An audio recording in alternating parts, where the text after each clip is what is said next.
this is an iHeart podcast. Guaranteed human. With no fees or minimums on checking accounts, it's no wonder that Capital One Bank Guy is so passionate about banking with Capital One. If he were here, he wouldn't just tell you about no fees or minimums. He'd also tell you about how Capital One cafes are open 7 days a week to assist with your banking needs. Yep, even on weekends. It's pretty much all he talks about, in a good way. What's in your wallet? Terms apply. See CapitalOne.com/bankguy. Capital One N.A., member FDIC.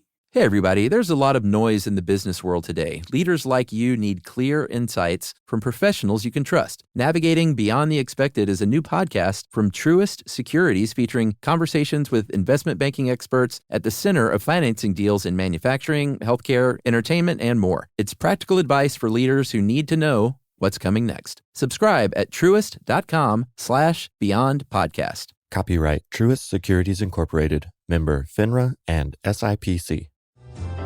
Welcome to Stuff You Should Know from HowStuffWorks.com.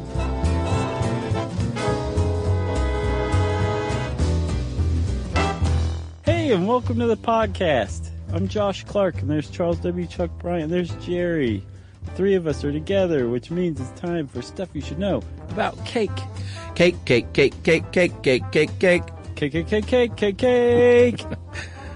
Cake. This made me just frankly want to put my face in a cake. I know. Sheet caking. Oh, man. Yeah.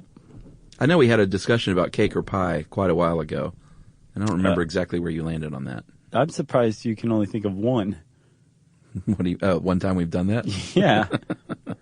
Cake or pie, both. Yeah, same here.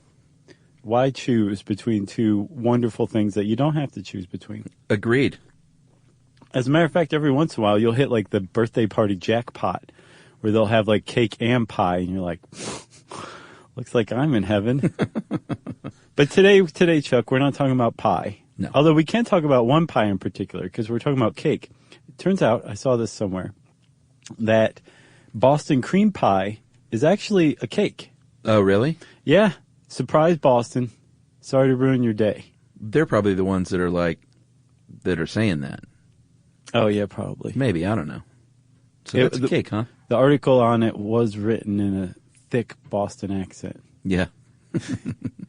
Yeah, it is a cake. I'm not sure why, but I just know it's a cake now.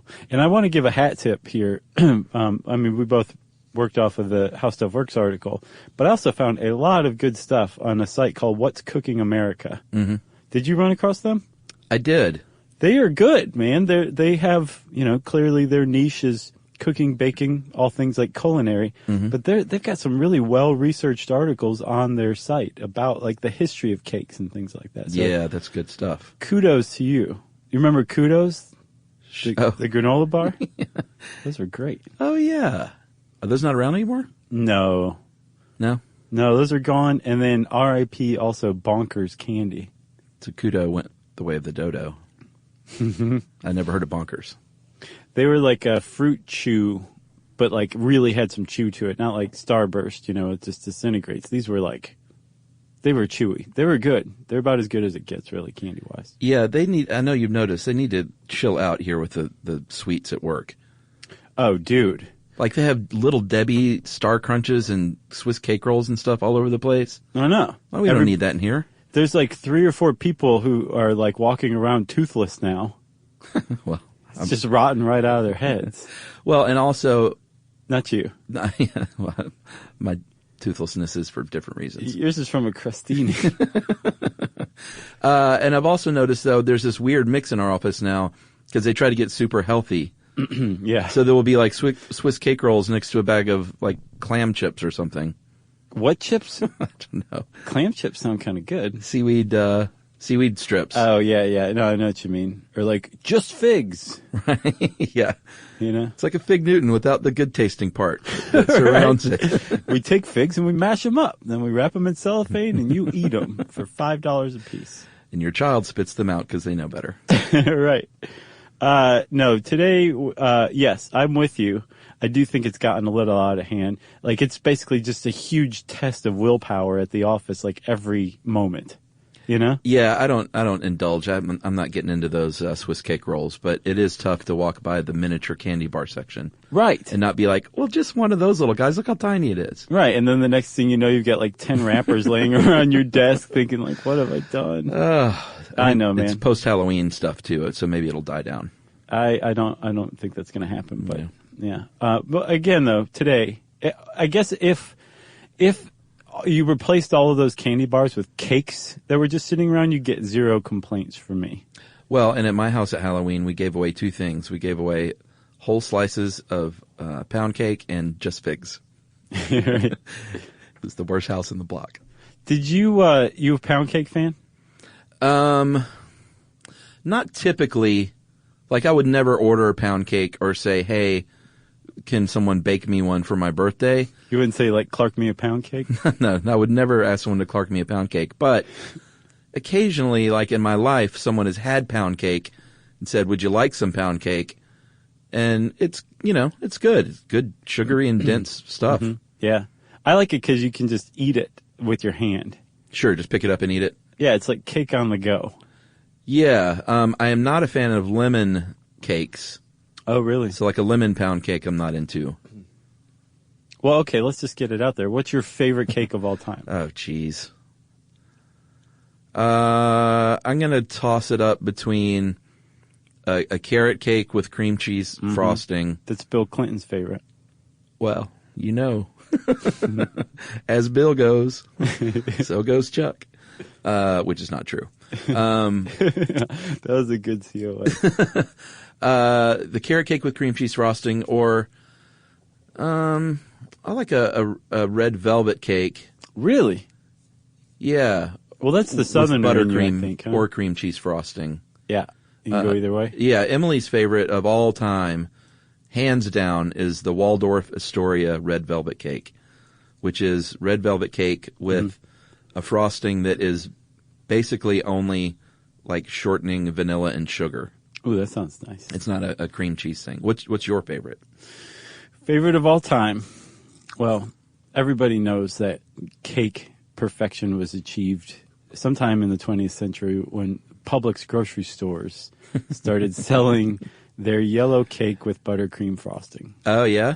There's no better cake on the planet. It's like a yellow sheet cake? Mm-hmm. It's simple, but it's tasty. It doesn't need any dressing up, but if it does, we'll just put add some more frosting in the shape of balloons on top, right?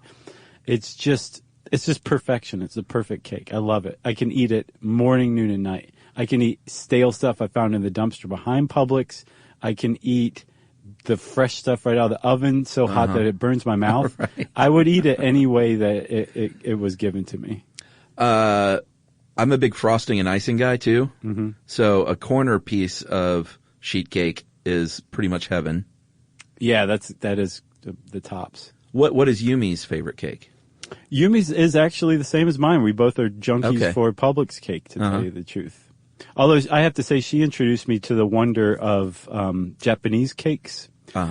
And there's this little known fact about Japan. It loves to take, I shouldn't say it's little known, probably a lot of people know this, but it loves to take things that other cultures came up with and then improve them 10,000%. Yeah. And one of the things that they've done that with is the French bakery.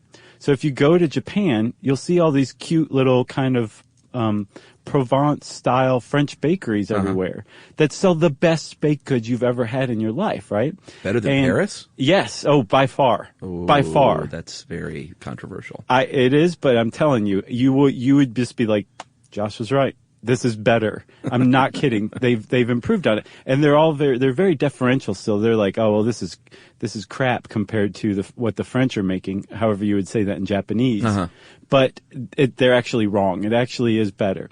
But one of the things that they make that's just top notch is this what they call cheesecake. It is not what you or I would call cheesecake at all. It's more like a yellow spongy cake. I don't know where the cheese thing comes in. Maybe there's a little cream cheese in there. I'm not quite sure.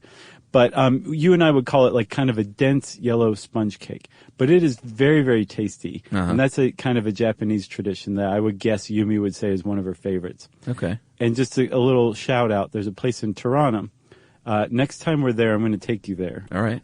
Actually, that's not true. I brought you a cake from there, from Uncle Tetsu's Oh, yeah. Cheesecake Bakery. Yeah, I had That's that. a Japanese cheesecake. Oh, that was good. Yeah, they're the bomb. All I know is get out of my face with any coconut or any pineapple. I'll take that. I'll just slide that over to your desk then. Yes. Not yes, into keep it. them coming. I don't even like German chocolate cake, really. I love German chocolate. All right, well. Have you ever heard that German chocolate cake and red velvet cake are the same? It's actually not true. I haven't heard that. I had heard that many times. It's not true. But that German chocolate frosting is like, man, that's good. I'm not into that. See, I think that's what it does. That's what it is that I don't like. I like sort of a tradish, buttercreamy, or just good old-fashioned birthday cake icing type thing. Yeah. Piped on. Yeah. And surely you agree Publix is the pinnacle of that. I don't know if I've ever had a Publix cake. Oh, I go to Charles. Publix 3 times a week, so next time I'm just going to... Well, now that you say that, it might be best that you stay away. Well, because you're going to start adding they sell it by the slice, which is dangerous. Oh, they do? Because Uh-huh. that's the only way I would want to do it. They sell it by the slice, Chuck. Like, I can't bring a whole cake in my house.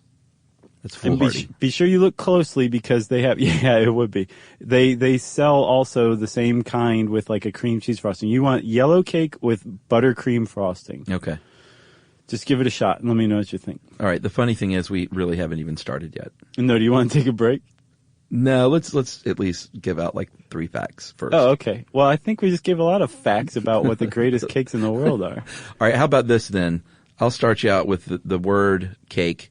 Mm-hmm. Apparently is an old Norse word, kaka, which is kind of funny. It is. Because here, I don't know where it came from, but here in America, kaka can mean doo-doo. Yeah. But K-A-K-A is where the original word supposedly came from. Right. And a lot of English words have like Germanic or Norse origins. You know that? Yeah. So cake, the word cake is of English origin. So is bread. And apparently the bread and the cakes from back in the day, say during the medieval era, they were very, very similar. Probably the only difference was the cake might be slightly smaller. Yeah. And it was definitely sweeter. So cake was like a Right. sweeter version of bread back then. Yeah, they'd add a little honey to it, but it's not like what we think of as cake today. But that's not where the first cakes originate. They actually go way, way, way further back than that, right? Is that true? Yeah, it's true. Tuk-tuk? That may be a little too far back. Yeah, I think so. So, but basically, around the time, I believe of Egypt, the pharaonic Egypt, they were making cakes using hot stones and honey and some sort of grain mashed up. Right. It seems like, I bet the Chinese were doing it too. Didn't say in here. Right. But it seems like anytime you're talking about who did stuff first, it's like Egyptians, Chinese, Greeks, and Romans. Pretty much. I mean, you know, ancient civilization. But maybe not China, because it doesn't seem like a very cakey culture. No, I'm not sure about Chinese cakes. I don't think I've ever had one. I bet you someone knows, though. And I bet you there's, like, one of the best things in the world. It's probably a Chinese cake. You know, one of the other things, too, that I didn't realize that I learned from this article, Chuck, was that a lot of the cakes you see around the world that you would mistake for, you know, customary or traditional cakes for that culture, they're actually relatively new. Oh, yeah? That the cake that we know and love and understand is very much a 19th century American invention that came out of the Industrial Revolution. That's right. I mean, clearly, like in Germany, like you talked about, in the 15th century, they were making cakes. They were actually even serving cakes at birthdays. And by all accounts, that's probably the first people to start the birthday cake tradition. But, and I think they even put candles on top. Well, no, the Greeks put candles on top, but it wasn't like a happy birthday cake. No. It was more like, hey, this cake is round like the moon, and we're going to put candles on it to make them glow. And they're probably huge candles now that I think about it. Yeah, the Greeks gave us the round cake and putting candles on the cake to honor Artemis, to make the cake look like the moon. And Artemis was the goddess of the moon, right? Right. So they were like, look, Artemis, what do you think of this cake? She'd be like, it needs some frosting. That's right. And then the Germans in the 1400s started doing birthday cakes. And in the 1700s were full on like, it's a kid's birthday party. It's got candles. It's a cake. And we'll sing some depressing German song. Right. It makes you reflect on your own existence. That's right. And its eventual end. But so by the time the people were making birthday cakes in Germany, there was a long tradition of cakes already. And the word cake had started to originate in medieval Britain. But there was such a thing as a cheesecake already. The Romans created that and called it placenta. Seriously. Really? Yeah. The Greeks had created something that was basically a prototype of the fruitcake, plakus, I believe. Yeah, they called it feces. Right? So there were all these kind of cakes and breads and things that were starting to be developed. And I think even that pound cake that you're not so hip on came before the Industrial Revolution, too. Okay. So there's stuff that you would kind of recognize as cakes, but the idea of a cake, what Americans call a cake and know and love as a cake, that came out of the Industrial Revolution. The show sponsored by Cake. Cake. Eat some today. All right, so let's take a break. We definitely gave way more than 3 facts. Yeah. We have earned our keep. And we're going to come back and talk about a little chemistry right after this.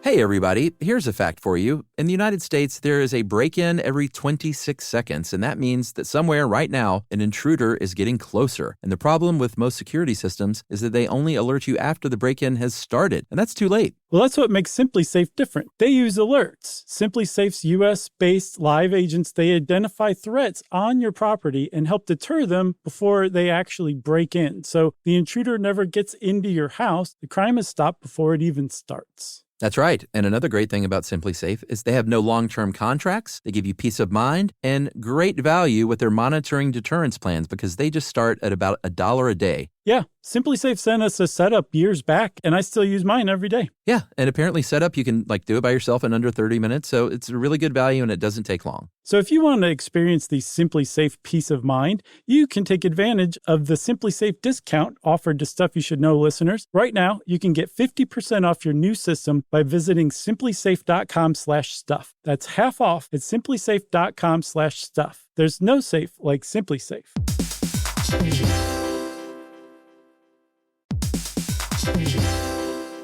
Work can be a little weird. One minute you're in a meeting that could have been an email. The next you're trying to decode corporate jargon that somehow means nothing. And don't even get us started on the quick sync that turns into a 45-minute deep dive. Yeah, well, the truth is figuring out your career isn't always straightforward. Whether you're trying to grow, pivot, or just stay relevant, it can feel like you're navigating it all on your own. Well, that's where LinkedIn comes in. That's right. LinkedIn can help you grow your career, helping you confidently navigate your path with insights, ideas, and inspiration from your professional community. You can stay up to date with the latest trends in your field, connect with people who get it, and discover opportunities tailored to your goals, your experience, and what actually matters to you. Whether you're looking for something new or just trying to grow where you are, LinkedIn gives you the tools and connections to move forward with confidence. Because LinkedIn is the network that works for you. Visit linkedin.com/knowstuff to learn more.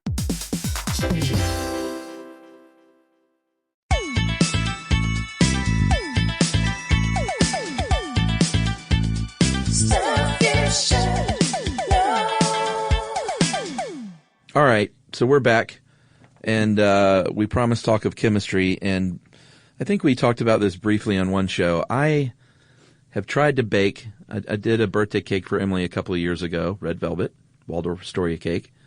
And it was okay. It wasn't pretty, though.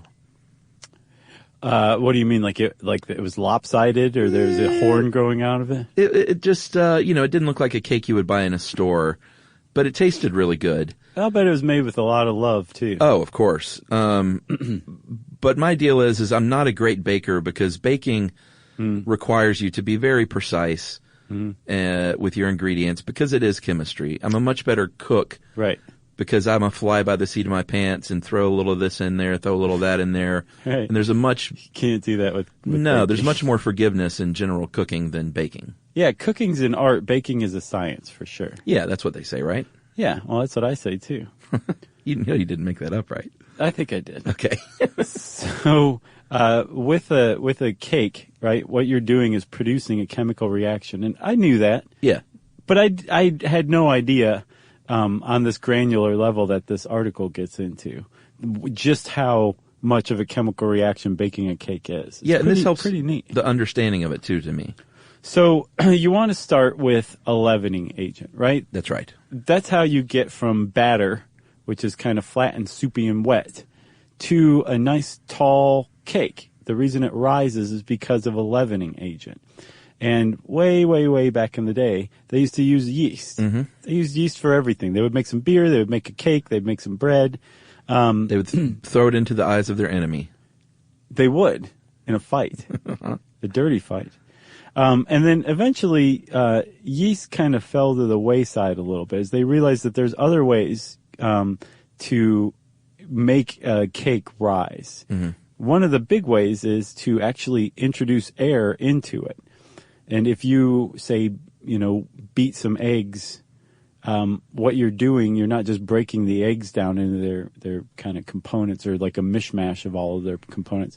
You're also introducing air into that mix, which will eventually, as we'll see, transfers into the cake to make it rise. Yeah, and like when you're following a recipe, if you've never baked a cake before, and it says cream the butter and sugar or sift the flour, you can't just say, I don't have a sifter, so I'll just throw the flour in here. Like, your cake is screwed. Yeah, because it's not just like, oh, that makes the flour pretty. Yeah. The sifting flour introduces air into the whole mix too. Yeah, this is all very important stuff, so you can't cheat any of these steps. No, you can't. You really need to follow a cake recipe pretty closely. I mean, I guess if you're a master baker and you know what you're doing, you can do something in lieu of something else. Sure. But if you're just an ordinary non-professional baker at home, right, just follow the recipe and do what they say. Yeah, because you couldn't say, well, I'm going to substitute this flour for a bunch of salt. Like, not only would it taste radically different, like you're affecting the chemical composition of the mixture. True, unless you're making a traditional South Georgia salt cake. Right. Which you can also use on those snowy days to clear the road, too. That's right.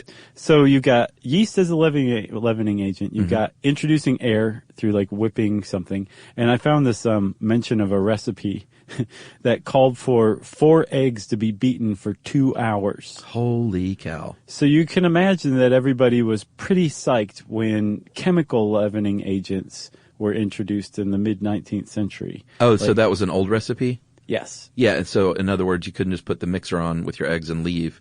No. And go get on social media. No, this was with your arm. Yeah. And yeah, it was not, I mean, I imagine if the person you were working for asked for a cake, you're just like, this is a bad day. This is going to be a bad day. Did you beat for 3 hours? Right. And the whole reason, again, you're doing this is to introduce some air, right? But if you could use something else, say like sodium bicarbonate, also known as baking soda, and you mixed it, which is a base, and you added another ingredient in there, which is like an acid, say like buttermilk or yogurt or vinegar, right? Yeah. Like in a vinegar cake, that sodium bicarbonate, that base, and that acid are going to mix together and form a chemical reaction and release CO2. Yes. And this is how modern cakes rise. CO2 is released through this chemical reaction, and it goes and bubbles up through the cake and makes the cake rise with it. That's what leavening agents do, is they take air and they expand it and make it the cake. Yeah, like when you slice a piece of cake, not so much pound cake because that's way more dense, or other non-floured cakes, but your standard birthday cake, you slice it up and you see those, it's, those pockets, those holes that, those are air holes. Those were where the bubbles were. And we'll get to that a little more, but that's very important stuff. That's a famous chef's apron, a baker's apron. Ask me about my air holes. Fat source, very important. Sure. Fats improve the texture of a cake, allow it to be moist, flavorful, because we all know fat tastes great. And butter, people can use shortening, which is good. Margarine is good. Cooking oil, this can all be used.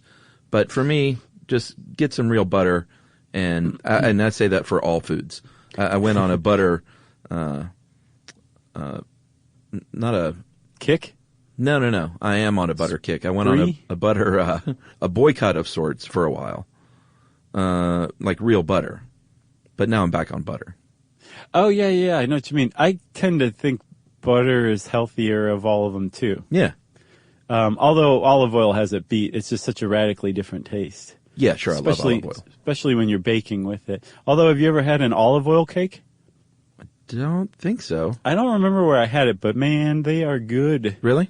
Yes. All They're right. surprisingly good, but it is definitely its own distinct thing. You know what I'm saying? Like, subbing olive oil out for butter is going to give you a weirdo recipe that no one's going to like, but they might pretend they do if they like you, Yes. but they don't really like that. Right. And all these fat sources, they can be used sometimes together or swapped out for butter. But again, you got to know what you're doing. You can't just say, well, I'm not going to use butter. I'm going to just use the same amount of cooking oil as melted butter. Right, and one of the reasons why he's swapping something out for butter in particular, too, I mean, butter gives it its richness, it helps improve its moistness and texture, right? Butter's great. But butter also has a tendency to incorporate air when you cream butter, when you start to mash it around. Mm-hmm. That's the whole reason. Like, they're not telling you to cream the butter just to make it look good before you add it to the batter. You're actually incorporating air there, so that butter is serving both as a fat and as a leavening agent in that recipe. Correct. So if you come across a recipe that calls for butter, that it must be creamed, there's something else going on besides just getting a buttery taste out of your cake. That's right. Sweetener, I was about to say sugar instead of sweetener. Might as well, though. But let's be honest. You can use honey and stuff.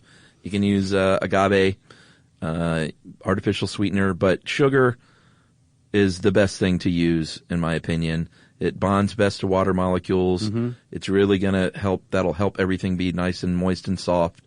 And you don't want to overdo it, though.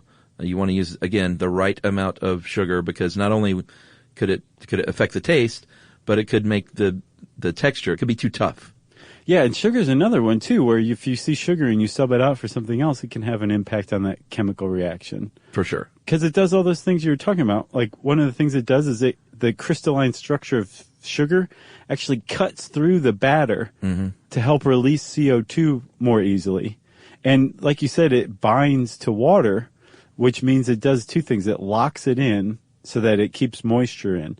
But sugar also robs that water from some of the proteins and the starches that give the cake its structure, which means that they're not going to be able to become tough and dense, like you were saying, because sugar's already grabbed onto that water molecule. Right. And sugar in particular, you're not going to get the same thing with like stevia or honey. No. Like, it's not going to have the same effect. It's crystalline sugar, and it doesn't have to be white refined sugar. You have the same effect, I think, with like turbinado cane sugar too. Yeah, and you can, if you don't want to use sugar and you want to use honey, look up a recipe that is specific to honey, and they will help account for that, right? In certain ways. But it's still, to me, white sugar. Do it. Right.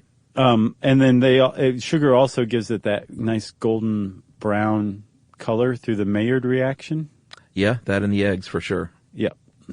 Well, So, we're at eggs. Sugar and eggs. Eggs are big. Yeah. Especially if they're ostrich eggs. Eggs, I know. Eggs have proteins in them, right? Mm-hmm. And there's a couple of things in there. Those proteins help give structure to the cake, I believe. Yes, absolutely. The emulsifiers in the yolk, they help. It's also kind of serves as a binding agent. There are a lot of things, including flour, that help bind things together. Yeah. But those eggs and those yolks very much do, because there are certain things in cake sometimes that don't want to mix. Yeah, and like the water. Yeah, and the egg comes together and says, well, can't we all just kind of stick together here? Literally. Nice. Yes. That wasn't meant to be a pun. I meant that. And I think the two big emulsifiers are actually in the egg yolk. Cholesterol and lecithin are found in egg yolk, and they're like, hey, everybody, come on. Let's hang out. That's right. And there's also fats in egg. And we already mentioned that fats are awesome and taste delicious. Plus, also, if you're using whole eggs, most of the egg white is water. The vast majority is water. And as we'll see, water and liquids play a big role in the cake, too. So it's all like the idea of people figuring all this out through millennia of little contributions here or there is just... It's just a blessing on humanity. Yes, it sure is. It's a really neat accomplishment that everyone came together to figure this out over the span of time in wonderful kitchens on cold winter days where we're like, you've got like a nice cake baking in the oven and you're contributing to humanity's knowledge of being great. Yeah, the carcasses of a lot of bad cakes have been left in its wake. Sure. To get where we are today. A lot of unhappy families and a lot of unpleasant conversations about those cakes, but still. And I bet in the olden days when times were a little tougher, they probably still ate those cakes. Oh, yeah, I would guess so. You probably didn't just toss it out to the mules. No, you gave them to sailors who were glad to have them. All right, that brings us to flour. Very, very important ingredient in most baked goods. And flour is what is going to really be the binding agent. It's really going to hold everything together. Give it its structure? Yeah, a lot of structure and strength. And this is when you mix these proteins with water, it's going to form gluten. Mm-hmm. And gluten, I know a lot of people hate gluten, my wife being one of them. Yeah. But gluten is a pretty key ingredient here, although I will say they've come a long way now with gluten-free cakes. They have. It doesn't make you quite as sad to eat one. No, they're pretty good now.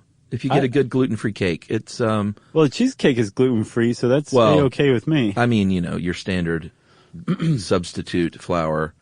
They've just gotten a lot better, I think. Yep.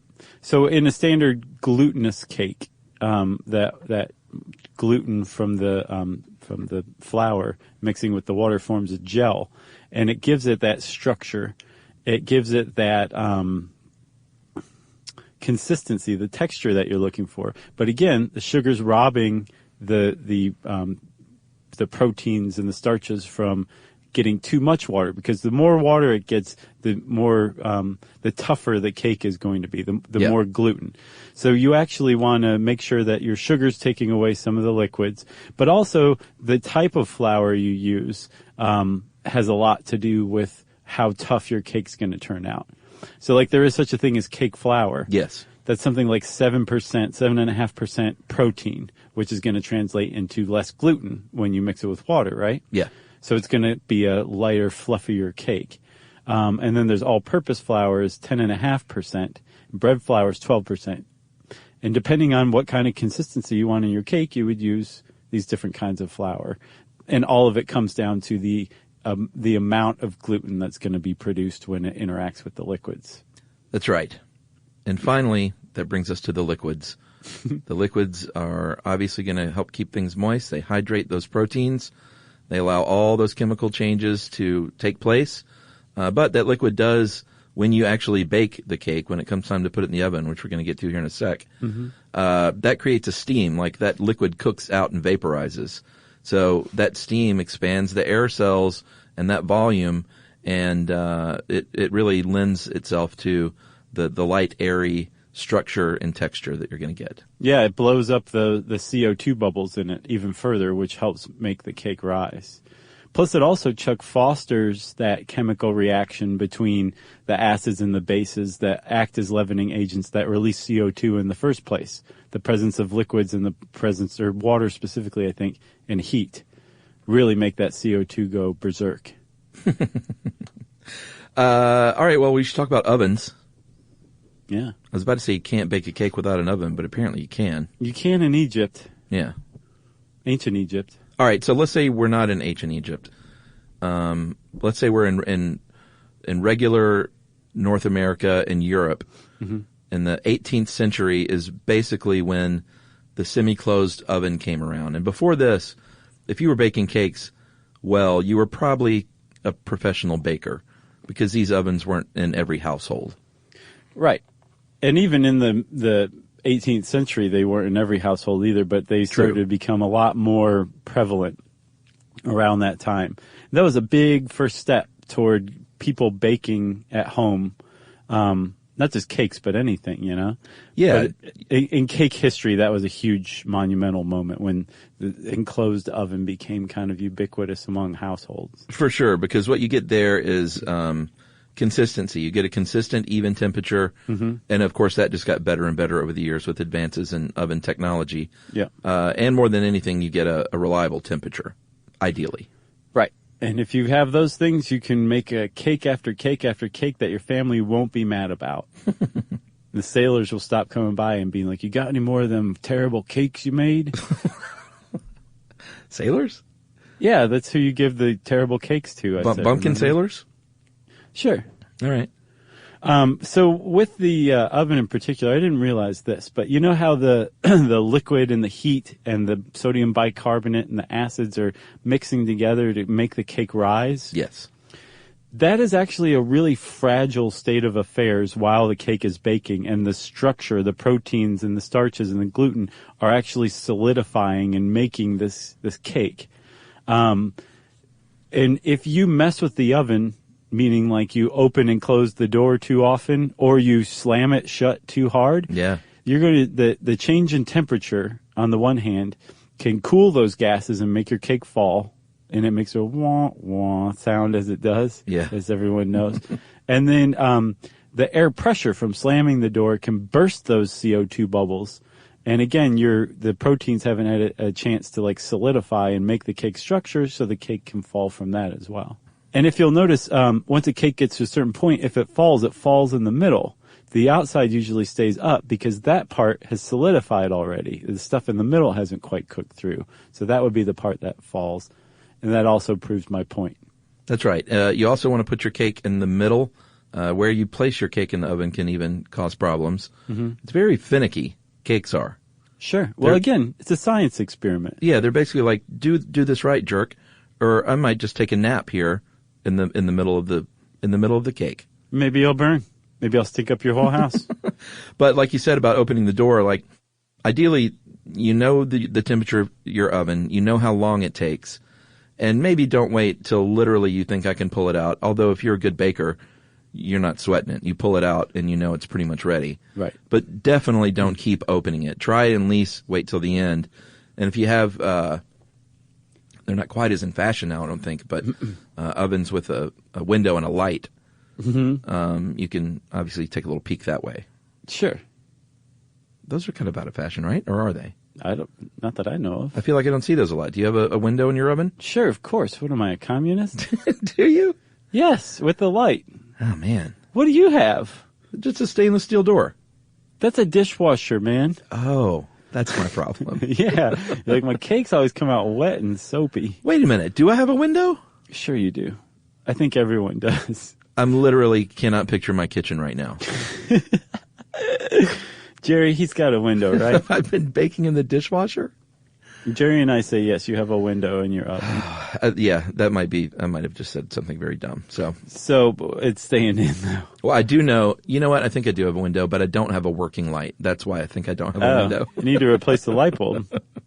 Yeah, but who wants to bother with that? For all that, you can go to like any big box hardware store, mom and pop hardware store, off the internet. Sure. I don't replace light bulbs in my house. Matter of fact, I think they probably sell them at the grocery store even. You go find yourself some Gulf wax, and you're probably near the refrigerator oven light bulbs. All right. The heat of the oven is very important. So depending on how good your oven is, it may be a little off, maybe a little hotter or cooler. So you might want to purchase an oven thermometer just to give it a double check, because baking is science. Mm-hmm. And when you think that cake is done, take a little peek through your window that everyone has, or open it if you really think it's done. Give a little tap in the center. Yep. If it springs back, then it's probably done. If you're an experienced baker, you just know by looking at it. Or you can always do the old toothpick trick, which is sticking that wooden toothpick in the center of the cake and pull it out. And if there's no cake on it, then it's pretty much done. Right. If it's covered in goo, that means it's not done. That is correct, Chuck. But then you can also lick that goo off that toothpick. That's not bad. No, you can, but it's just never quite as good. I think it always tastes like disappointment. You know what I mean? Because you want it to come out clean anytime you're doing that. You're never really putting it in expecting it to come out battery. Yeah, yeah. So even though you do get to lick it, that's like the one plus side of that experience, I think. That's true. And if your cake is done, you're not finished baking it yet even. You need to let it cool in the pan. Yeah, that's a big one. You don't just pull the cake out and turn it upside down in your sink and eat it with your hands while it's still hot. Right. That's not the way to do it. No. No, you want to let it finish in the pan cooling because it's still doing a little bit of baking and it's getting used to its new room in the kitchen and saying, all right, this is a different temperature in here. I think I can hang with you guys. Yeah. I'm alive. 10 or 15 minutes later, get out that wire rack, flip it over, and ideally it comes out all in one nice thing. Yep. And the other good thing about letting it cool in the pan first, too, is when you cool it on the wire rack, it won't get those wire indentations in the cake because it'll be stable enough. I never thought about that. Nobody likes those. Sure, you can fill it in with a little extra frosting. Yeah. Actually, now that I think about it, that's great. Those indentations are just fine. The frosting grooves, in other words? Yep. Should we take a break? Yes. All right, we're going to talk, just about other cakey stuff right after this.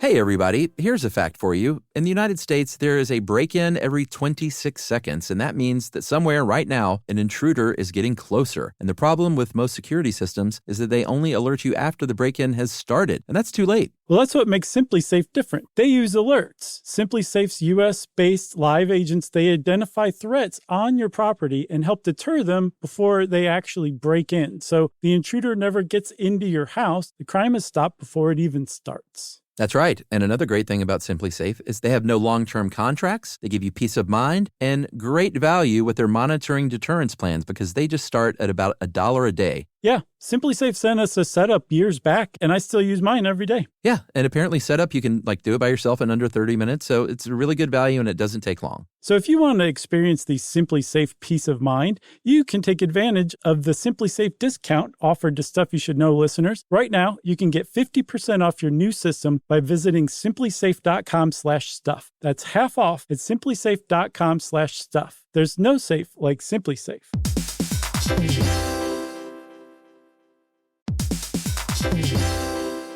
Work can be a little weird. One minute you're in a meeting that could have been an email. The next you're trying to decode corporate jargon that somehow means nothing. And don't even get us started on the quick sync that turns into a 45-minute deep dive. Yeah, well, the truth is figuring out your career isn't always straightforward. Whether you're trying to grow, pivot, or just stay relevant, it can feel like you're navigating it all on your own. Well, that's where LinkedIn comes in. That's right. LinkedIn can help you grow your career, helping you confidently navigate your path with insights, ideas, and inspiration from your professional community. You can stay up to date with the latest trends in your field, connect with people who get it, and discover opportunities tailored to your goals, your experience, and what actually matters to you. Whether you're looking for something new or just trying to grow where you are, LinkedIn gives you the tools and connections to move forward with confidence. Because LinkedIn is the network that works for you. Visit linkedin.com/knowstuff to learn more.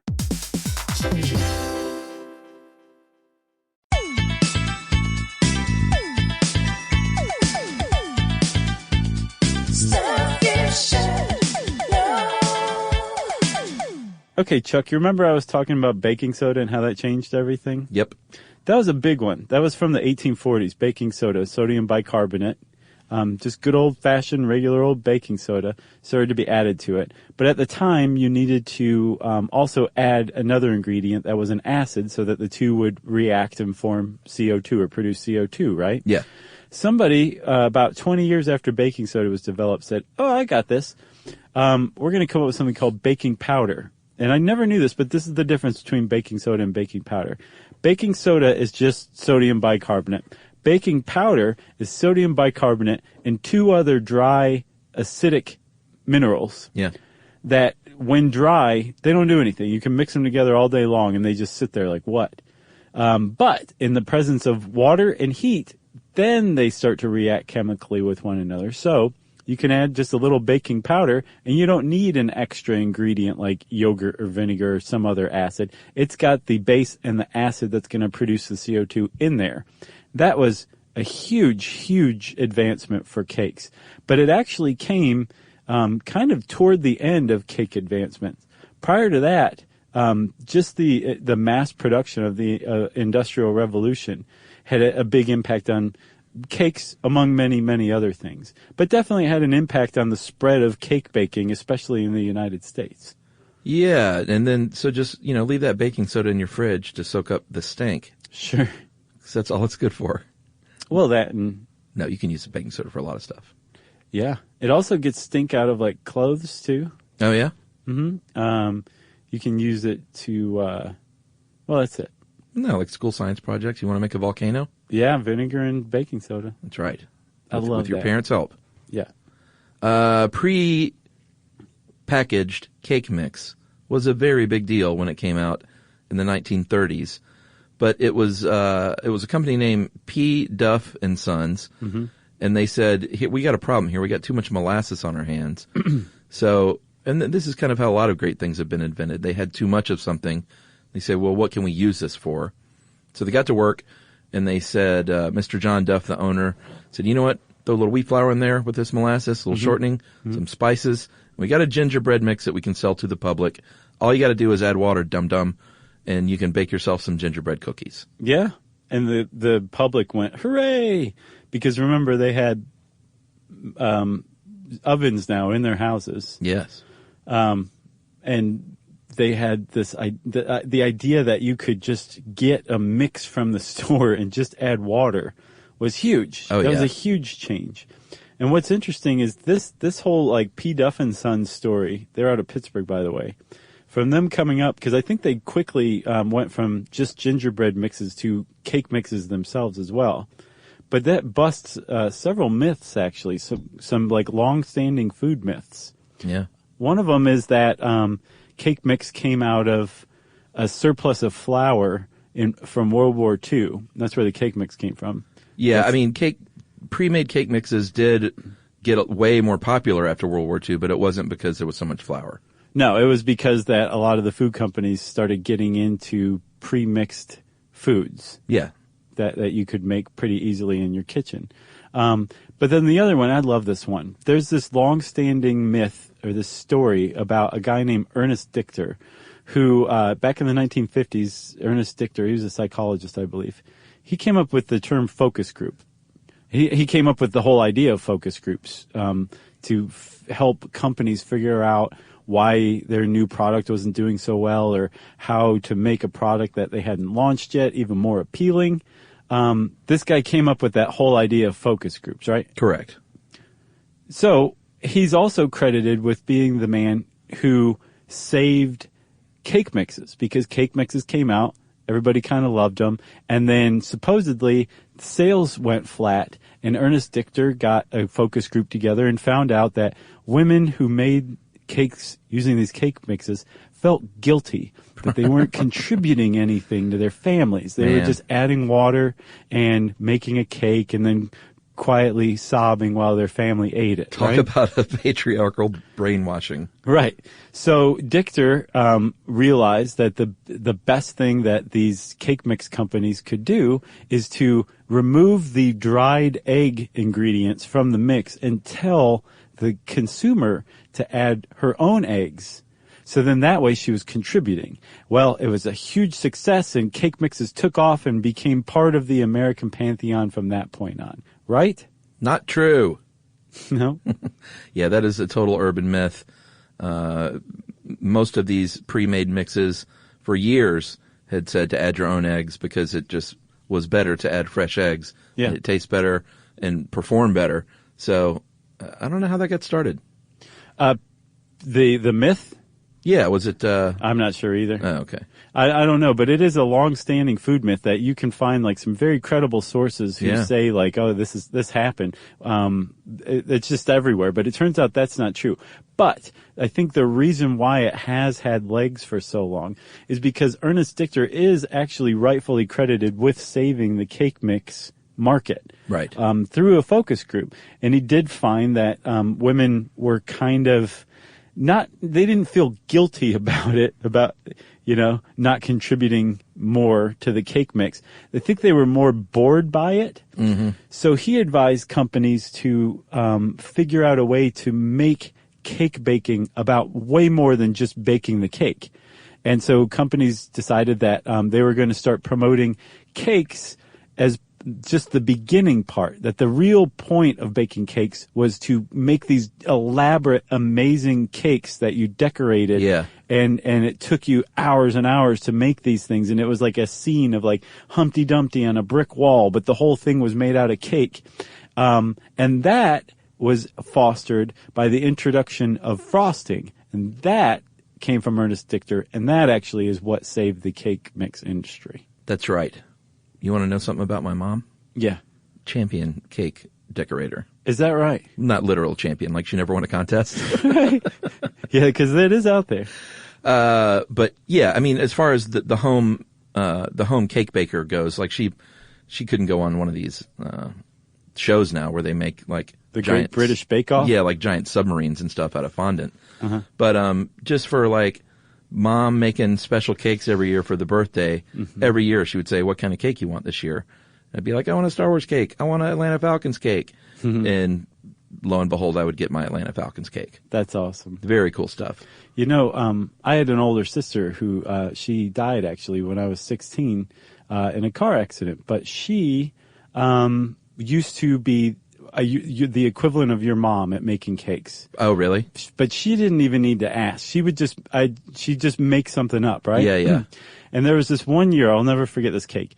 We were all big time into Howard Jones. So it must have been singer? it must have been like my 9th or 10th birthday. But my whole, like both my sisters and me were totally into Howard Jones.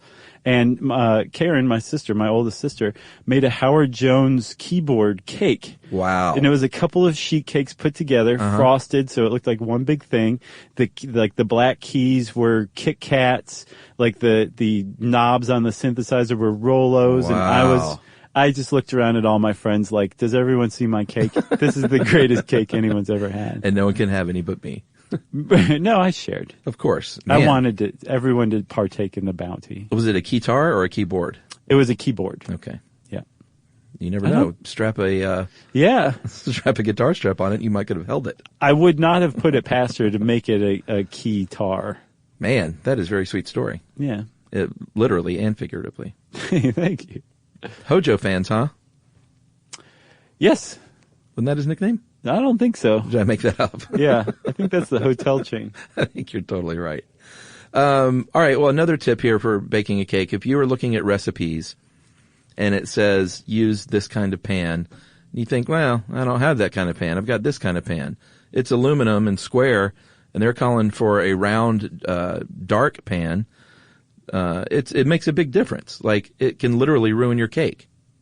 Yeah, you supposedly want to reduce the heat. I think not the heat or the cook time, one of the two. Yeah, it says a dark nonstick pan requires 25% reduction in temperature. So you want to knock that heat down 25%. Yeah, but also, like, Google that stuff. Don't just say, Josh and Chuck said this should work. You know, like, you have to have the right pan for that recipe.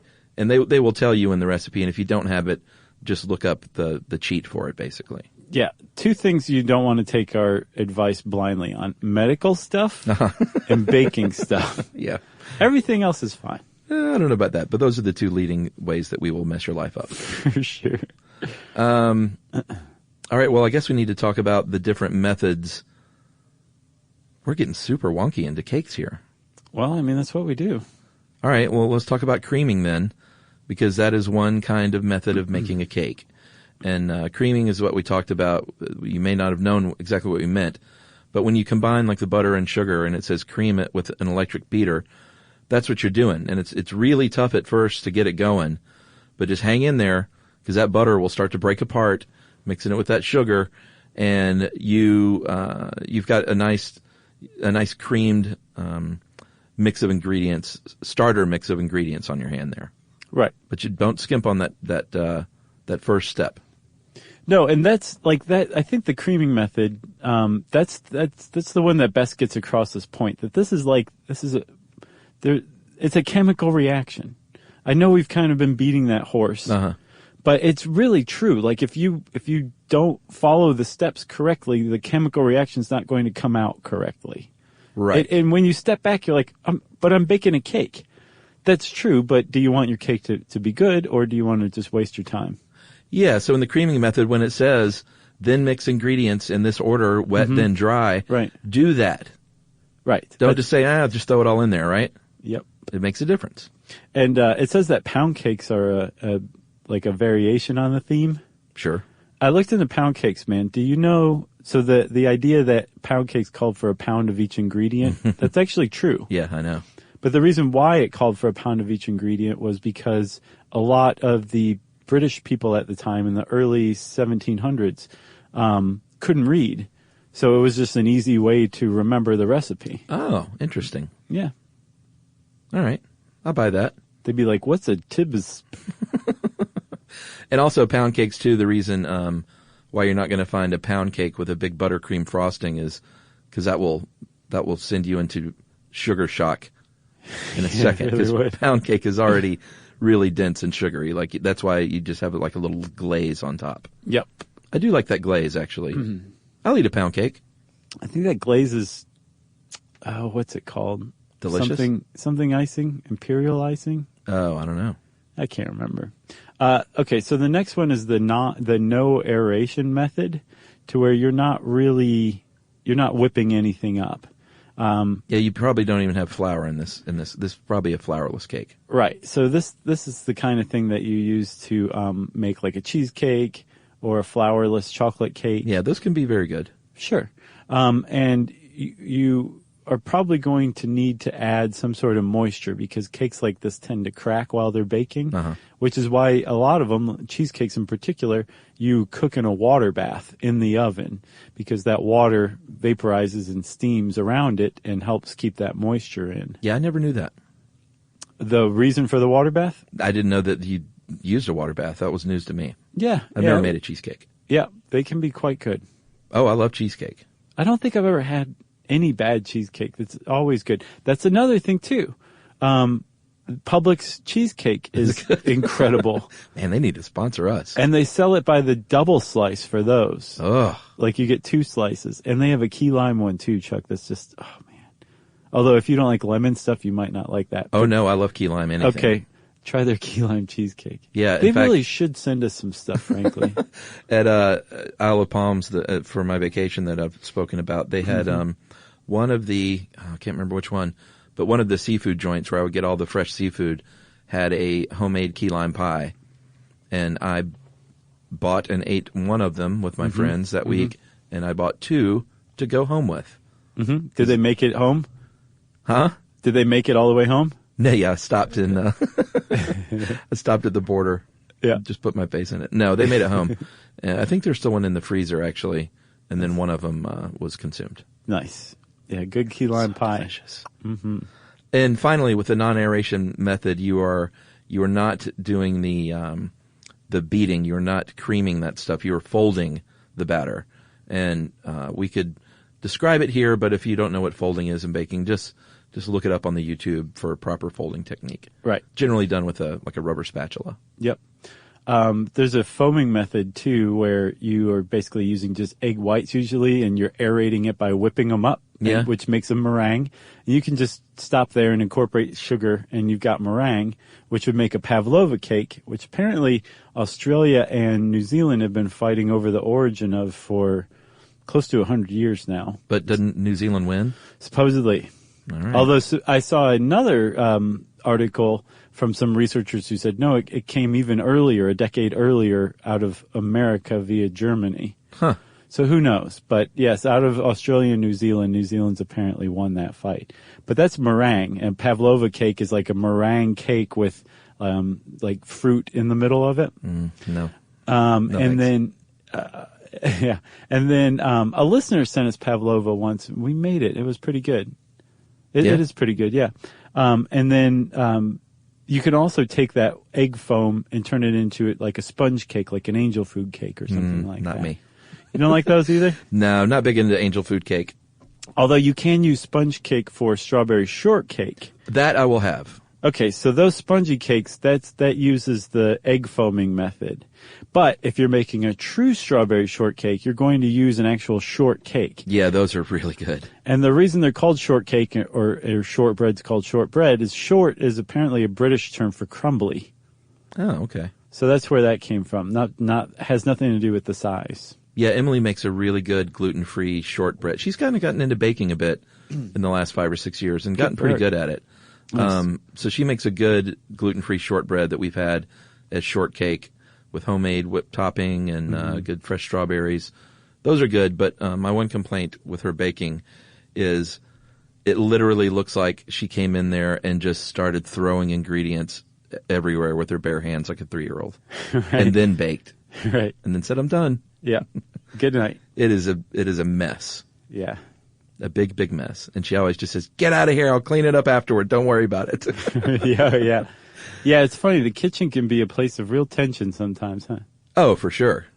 Yeah, especially if both of you do different things in the kitchen. Right. Like one's hovering like, are you going to clean that up? Well, I'm the kitchen cleaner, so that's why she's just like, "Just stay out of here, dude." Right. Just wait until the end. Yeah. And you show up, you're like, it's Marge's time to shine. Well, I'll do this, and this is such a passive-aggressive move from me, which is my style. Not endorsing that. I'm just saying it's one of my downfalls I need to work on. But I will just go in there and just like groan or something. She'll be like, "Oh, God." And she'll just say, "No, out." Right. Again.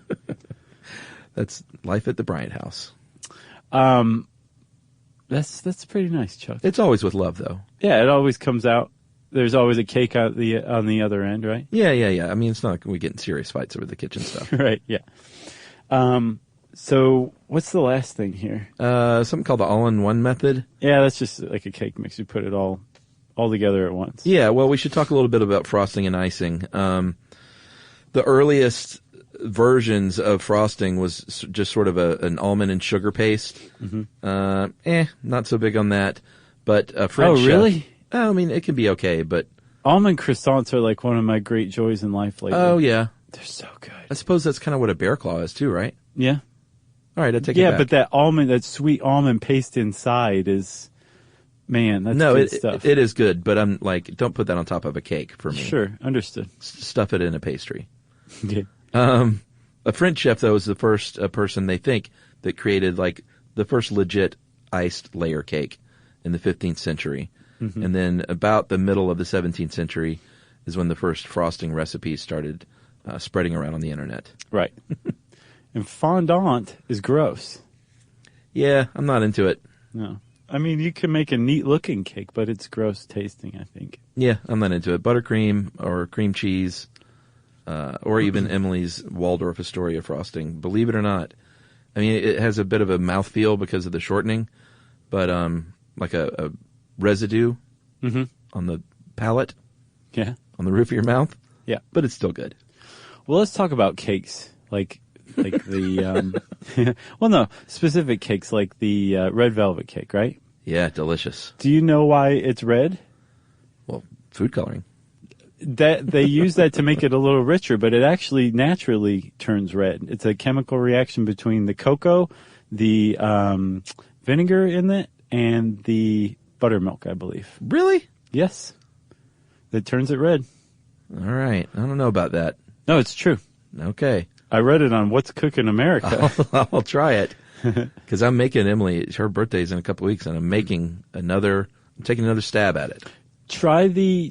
Go find like an original, like recipe. Well, I mean, what do you mean?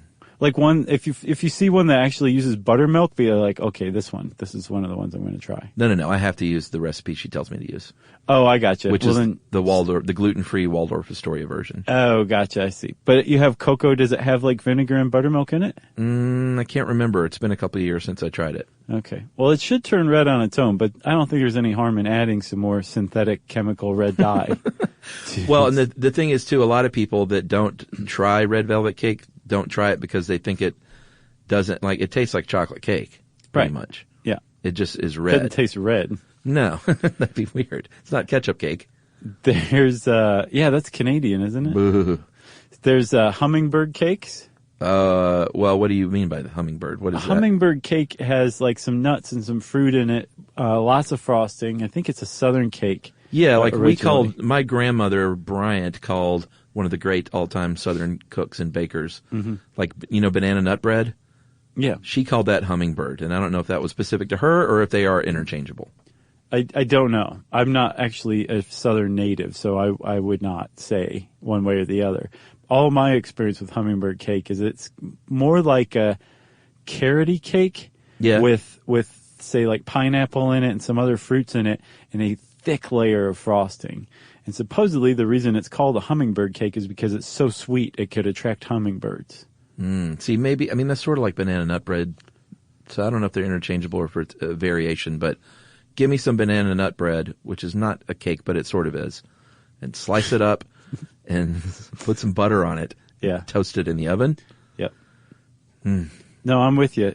Our freezer is always chock full of black bananas, blackened with age. Oh, sure. Because Yumi makes a killer banana nut bread from scratch you just can't look at the bananas when she's incorporating them. Yeah, what does that do? Why is that the key?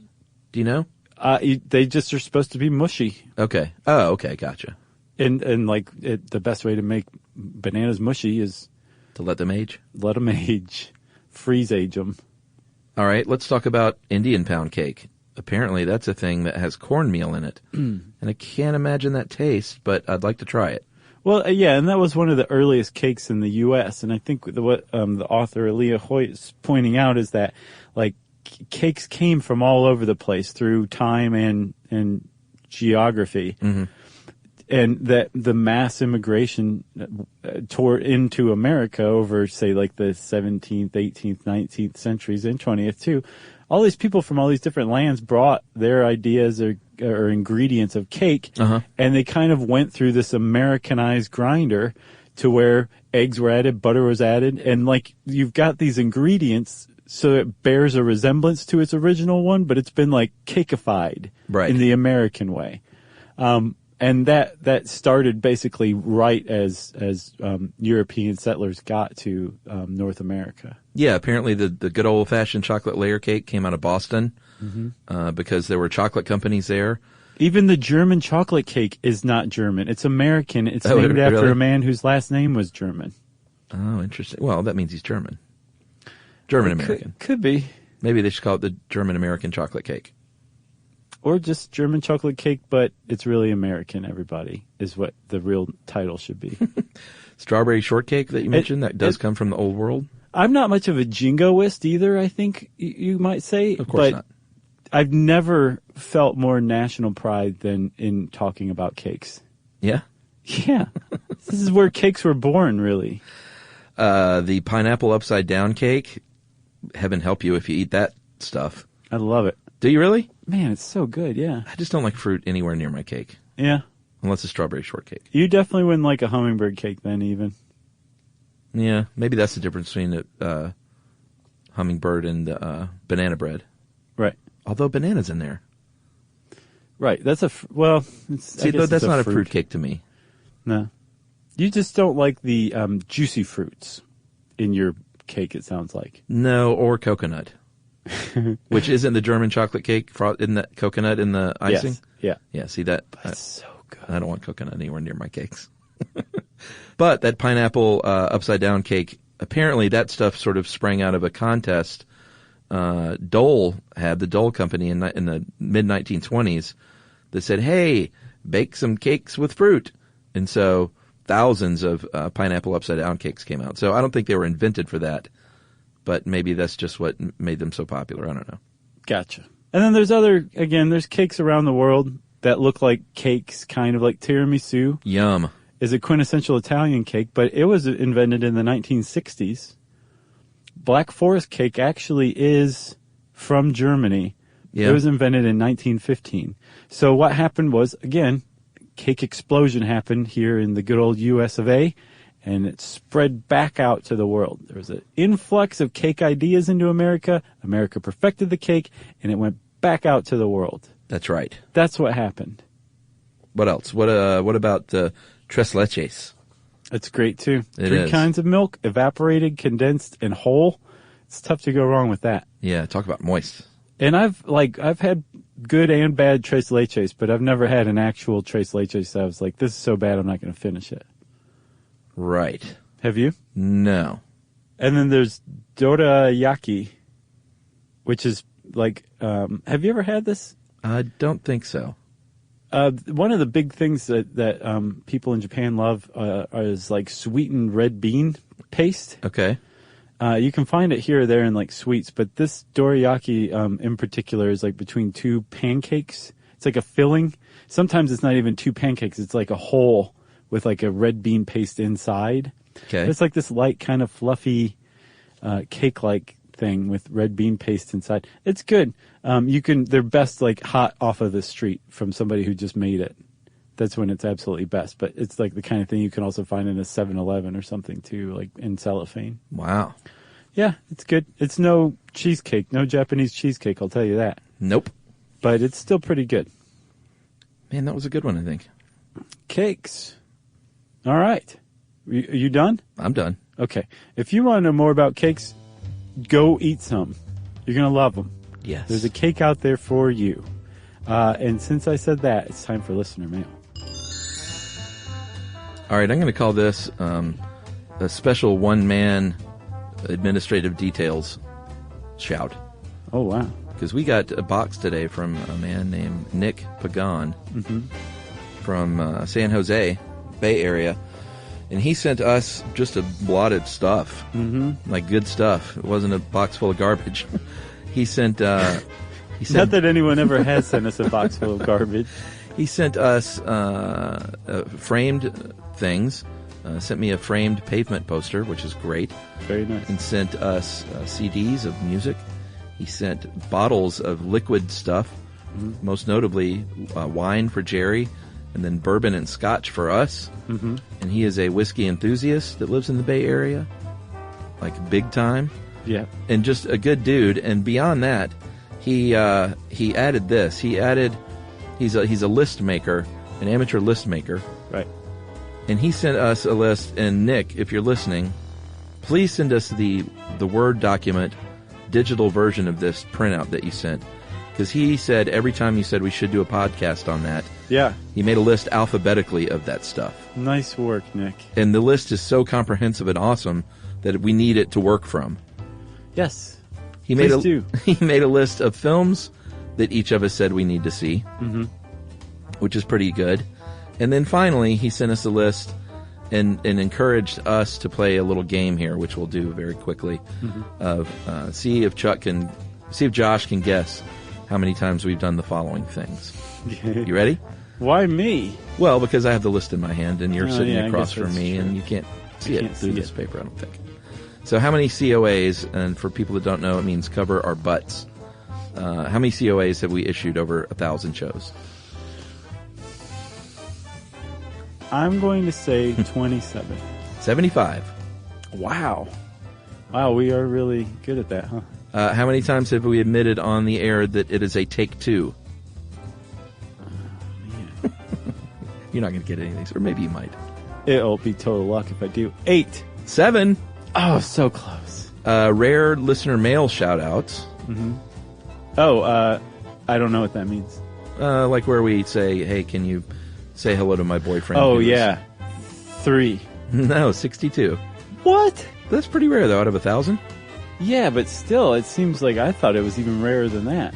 Did we used to do it more than we do now? I think so. I think that's what it was, too. We're a little more generous in our earlier days. Yeah.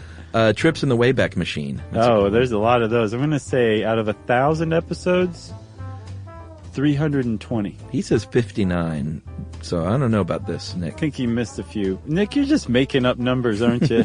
Drinking scotch at home and making up numbers. How many paper lists have you eaten? Me? Yeah. One that I know of. Yep, you nailed it. I remember the episode, too. It was how geniuses work, or what makes a genius. Uh-huh. And I said that if the list of geniuses, if the number one genius was Einstein, I would eat the list. And it turned out it was Einstein. How many Glenn Danzig or Misfits references? Those would be all you. 17. 4. Need to step it up. How many times has Chuck how many times have I done this? Wow. I think it's literally countless. If he came up with a number, it's a lie. He says 288. That's got to be more than that. Simpsons references, I'll just go ahead and tell you, 197. Apparently we have high Does five. That include the 2 episodes on The Simpsons? No, I don't think so. Okay. Apparently we have high-fived once. Okay. I'm surprised we even did that. Sure. The number of times Josh has done this. A lot. I don't know. I think a lot just works for that. 426 times. Almost half of our episodes. That's great. Yeah. And then bonus, name all of Josh's nicknames for Chuck. I'll just go ahead and read those. Okay. You have called me Chuckers. You've called me Beautiful. Don't remember that one. The famous Chuck Tran. Cheech. Rusty. Zonkers. And The Flash. Nick is my new favorite listener. This is all gold. Plus, thanks for buttering us up with the care package, too, Nick. That was nice of you. Yeah, so Nick Pagan, you are now on the guest list for the San Francisco Sketch Fest show. Just hit me up with an email, send that list of shows that we need to do via digital document, and you are in like Flynn. Cool. Thanks a lot, Nick. Well, if you want to be like Nick, you can tweet to us at Josh Clark or SYSK Podcast. Hang out on Facebook.com/StuffYouShouldKnow or /Charles W. Chuck Bryant. You can send us an email to stuffpodcast@howstuffworks.com. And as always, join us at our home on the web, StuffYouShouldKnow.com. For more on this and thousands of other topics, visit howstuffworks.com.